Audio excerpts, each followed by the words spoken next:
மாண்புமிகு பழனிசாமி அவர்களே சொல்லுங்க. உங்க தலைமையிலான அதிமுக ஆட்சி தான் தமிழ்நாட்டோட இருண்ட காலம்.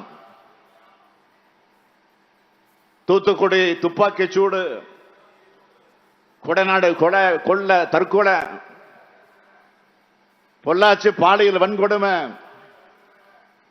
தலைமைச் செயலகத்தில் ரைடு,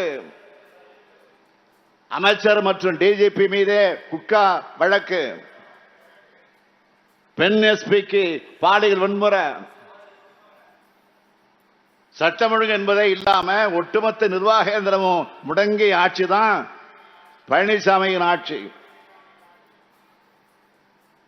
தான் பதவி சுகம் அனுபவிக்க தமிழ்நாட்டோட உரிமைகளை அடகு வச்சவர் தான் பழனிசாமி.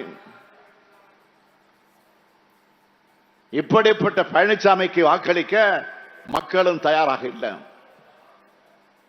உண்மையான அதிமுக தொண்டர்களும் தயாராக இல்லை. ஸ்டாலின் அவர்களே, 10 ஆண்டு காலம் சிறப்பான ஆட்சி நாட்டு மக்களுக்கு தந்திருக்கிறோம்.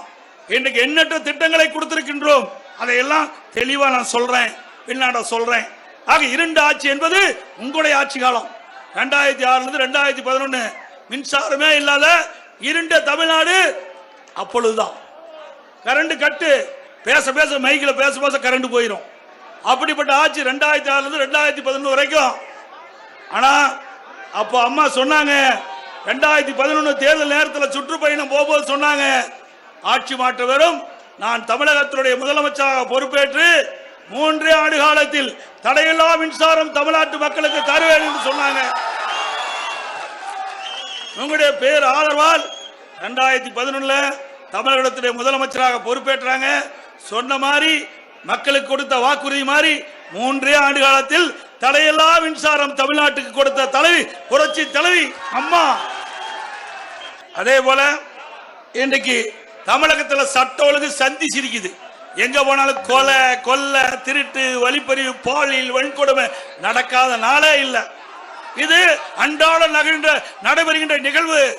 இது 2017 18 நான் முதலமைச்சர் இருந்த பொழுது சிறப்பான ஆட்சி என்று சொல்லி சட்ட ஒழுங்கு சிறப்பாக காக்கப்பட்டது என்று சொல்லி இன்றைக்கு மத்தியில் இந்தியா டுடே என்ற ஆங்கில நிறுவனம் இந்தியா முழுவதும் சர்வே செய்து எந்த மாநிலத்தில் சிறப்பாக சட்ட ஒழுங்கு இருக்கின்ற தேர்வு செஞ்சு டெல்லிக்கு எங்களை அழைத்து அப்பொழுது இருக்கின்ற துணை ஜனாதிபதி வெங்கைய நாயுடு அவர்கள் எங்களுக்கு விருதை வழங்கினாங்க. அப்படி சட்ட ஒழுங்கை பாதுகாத்த கட்சி அதிமுக கட்சி, அதிமுக அரசாங்கம்.